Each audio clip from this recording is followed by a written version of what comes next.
Capítulo 3. O mergulho.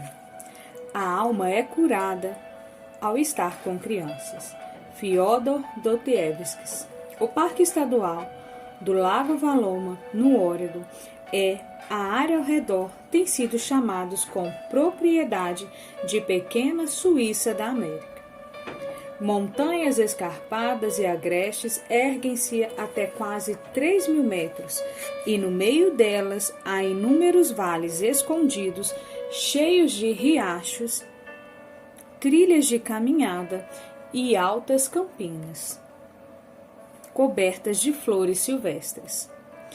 O Lago Valoma é a passagem para a área de recreação nacional de Hells Canyon, onde está o maior desfiladeiro da América do Norte. Esculpido no decorrer do século pelo rio Snake, em alguns lugares tem mais de 3 quilômetros do topo à base e às vezes 16 quilômetros de uma borda à outra. Na área de recreação, há mais de 1.400 quilômetros de trilha de caminhada. Os vestígios da presença da tribo Nez Perce, que antes dominava a região, estão espalhados por esta vastidão, junto com os dos colonos brancos que passavam a caminho do oeste. A cidade de Joseph, ali perto, é chamada por causa de um poderoso chefe tribal, cujo nome indígena significava trovão rolando montanha abaixo. A área oferece abundante flora e vida selvagem, incluindo alces, ursos, cervos e cabritos monteses. O Lago Valoma mede 8 km de comprimento e 1,5 de largura e foi formado, segundo alguns, por geleiras que ali se encontravam havia 9 milhões de anos.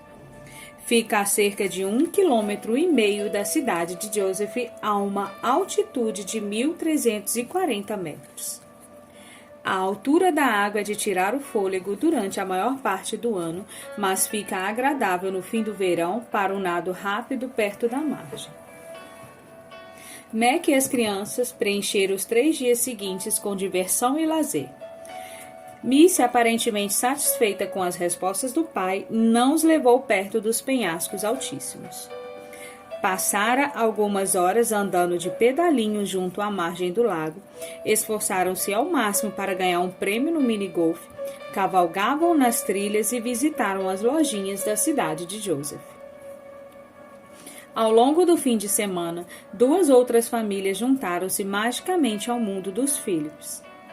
Como acontece frequentemente, as crianças deram início à amizade.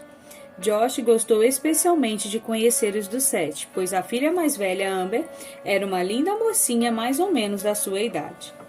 Kate adorou implicar com o irmão mais velho por causa disso, e ele reagiu indo irritado para a carreta-barraca, vociferando e resmungando.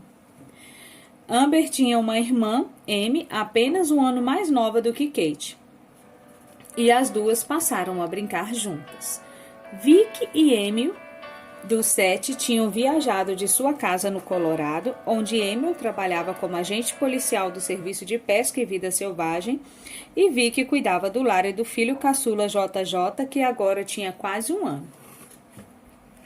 Os dos 7 apresentaram Mac e os filhos a um casal canadense que haviam conhecido antes, Jesse e Sarah Madison.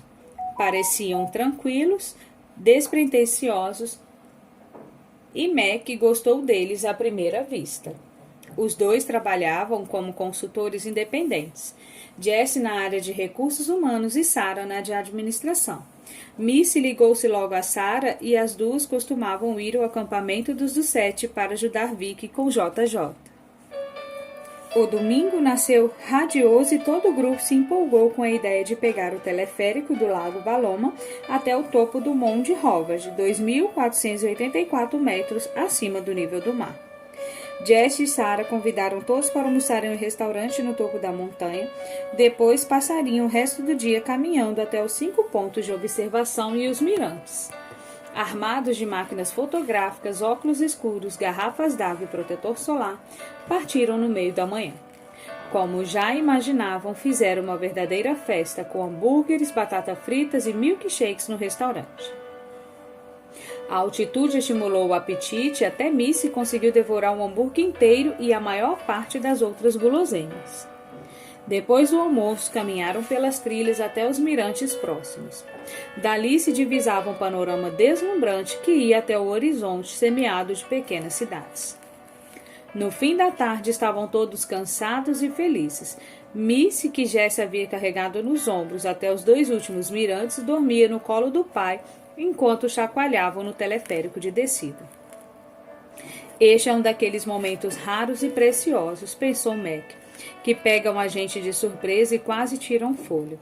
Se Nan estivesse aqui, seria realmente perfeito. Ajeitou o peso de Missy numa posição mais confortável para ela e tirou do rosto da menina para olhá-la. A sujeira e o suor do dia só faziam estranhamente aumentar seu ar de inocência e sua beleza. Por que eles têm que crescer? Pensou ao dar um beijo na testa da filha. Naquela noite, as 3 famílias se reuniram para um último jantar junto. Mais tarde, os adultos sentaram-se bebericando café ao redor de uma fogueira, enquanto Emil contava suas aventuras em operações contra quadrilhas de contrabando de animais em extinção.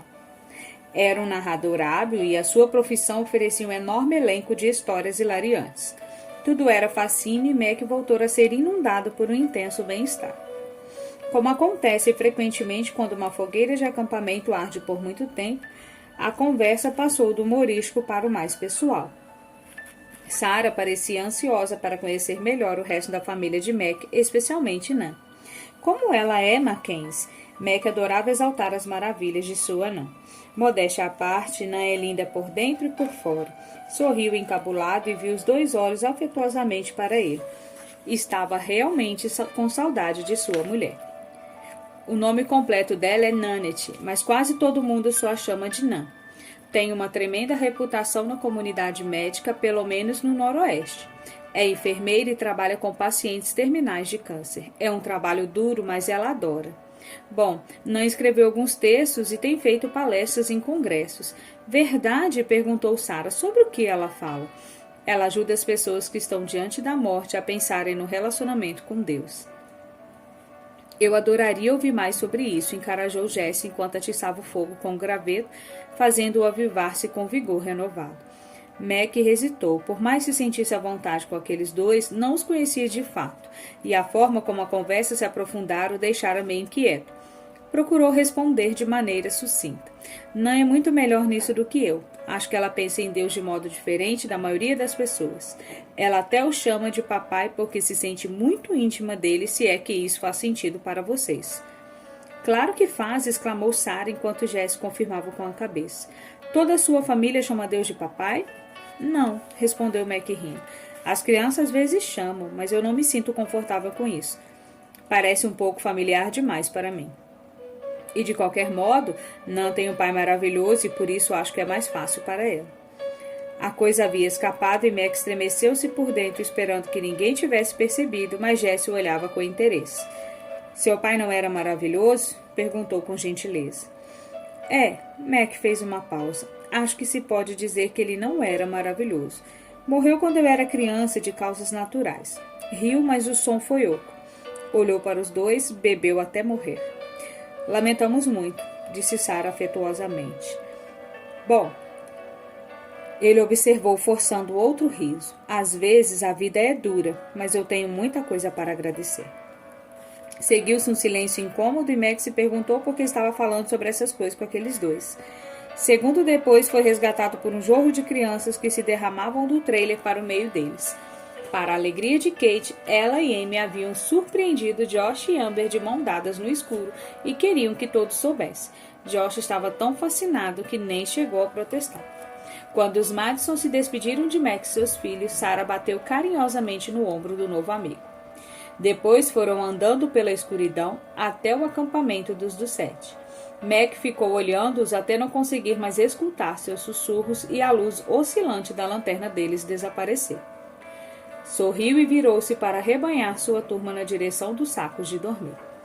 As orações foram feitas, seguidas por beijos de boa noite e risinhos de Kate conversando baixo com o irmão mais velho. E finalmente silêncio.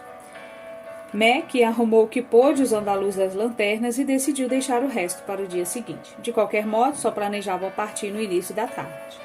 Encheu seu último copo de café e sentou-se bebendo diante da fogueira que se havia consumido até só restar uma massa faiscante de carvões incandescentes. Estava sozinho, mas não solitário. Esse não era o verso de uma música conhecida? Não tinha certeza, mas consegui se lembrar, procuraria o CD quando chegasse em casa. Hipnotizado pelo fogo e envolvido por seu calor, orou principalmente orações de agradecimento. Tinha consciência dos privilégios que receberam. Bênçãos provavelmente era a palavra certa. Estava contente, descansado e em paz. Mac não sabia, mas em menos de 24 horas suas orações mudariam drasticamente. A manhã seguinte, apesar de ensolarada e quente, não começou tão bem. Mac acordou cedo para surpreender as crianças com café da manhã especial, mas queimou 2 dedos quando tentava soltar as panquecas que haviam grudado na frigideira.